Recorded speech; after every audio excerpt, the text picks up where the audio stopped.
अगर आपको एक लैपटॉप लेना है तो आपके दिमाग में आएगा ही कौन सा लें, कितनी प्राइस तक का लें, क्या क्या उसके अंदर होना चाहिए और क्या नहीं होना चाहिए।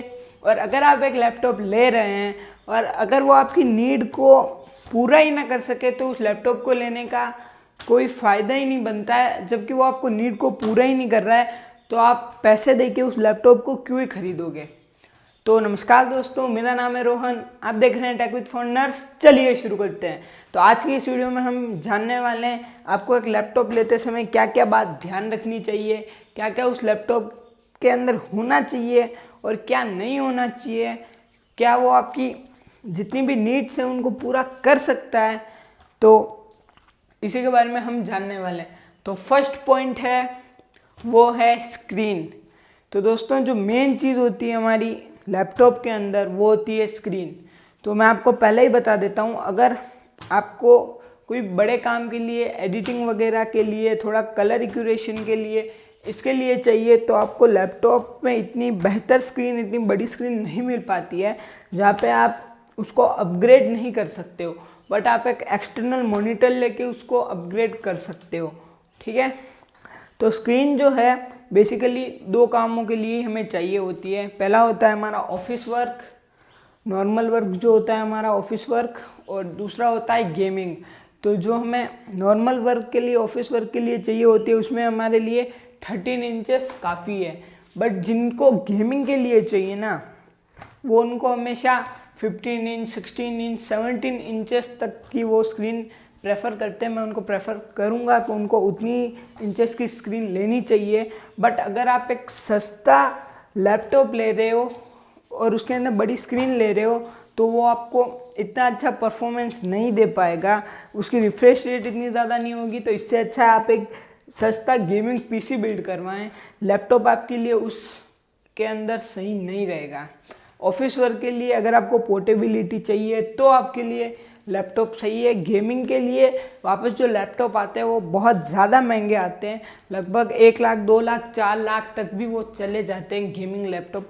पर आप एक सस्ता लैपटॉप ले रहे हो तो उसके अंदर अगर आप ज़्यादा स्क्रीन ले रहे हो तो उसके अंदर परफॉर्मेंस अच्छी नहीं मिलेगी। और अगर आपको बड़ी स्क्रीन चाहिए ना तो आपको पैसे ज़्यादा पे करने होंगे। तो सेकंड जो आ जाता है हमारा वो है पोर्टेबिलिटी। तो लैपटॉप आप इसलिए ही लेते हो कि वो आपको एक पोर्टेबल हैंडी दे सके, जिसमें आपको जितनी पोर्टेबिलिटी चाहिए उतना वो दे सके। आजकल तो 1-1.5 किलो के लैपटॉप भी आ चुके हैं और स्लिम से स्लिम लैपटॉप आ चुके हैं। आजकल तो लैपटॉप्स के नाम भी स्लिम के साथ ही निकल रहे हैं, जहाँ पे आपको बहुत से मिल जाते हैं, जहाँ पे आपको विंडोज़ में मिल जाता है, मैक में मिल जाते हैं। मैक की हम तो बात नहीं कर रहे हैं, हम कर रहे हैं विंडोज़ की बात। तो उसमें भी आपको बहुत ही ज़्यादा सस्ते सस्ते मिल जाते हैं लैपटॉप्स। और उसके बाद जो हमारा थर्ड पॉइंट है वो है स्टोरेज। तो दोस्तों मिनिमम जो स्टोरेज है ना वो आपकी 1 TB तो होनी ही चाहिए अगर आप एक लैपटॉप को बाय कर रहे हो, अगर आप एक लैपटॉप खरीद रहे हो तो इतनी तो कम से कम होनी ही चाहिए उसके अंदर स्टोरेज। और बेसिकली 12 GB रैम उसके अंदर होनी चाहिए, क्योंकि आजकल तो मोबाइल्स के अंदर भी 8 GB रैम आने लगी हैं। तो उसके अंदर आपको मोबाइल के अंदर तो ज़्यादा चाहिए ही होंगी, जहाँ पे आपको 12 GB रैम आपके लिए फुल आपको लेना चाहिए। उससे ज़्यादा ले तो भी कोई बात नहीं है। और 1 TB स्टोरेज उसके अंदर होनी ही चाहिए।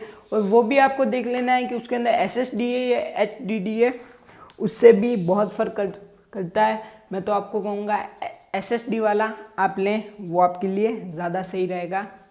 और स्टोरेज के अंदर तो बस इतना ही है। और एक चीज़ आप और ध्यान रखें कि उसके अंदर वेबकैम ज़रूर हो। आजकल कुछ ऐसे आने लगे जिनके अंदर वेबकैम है नहीं, कुछ नहीं।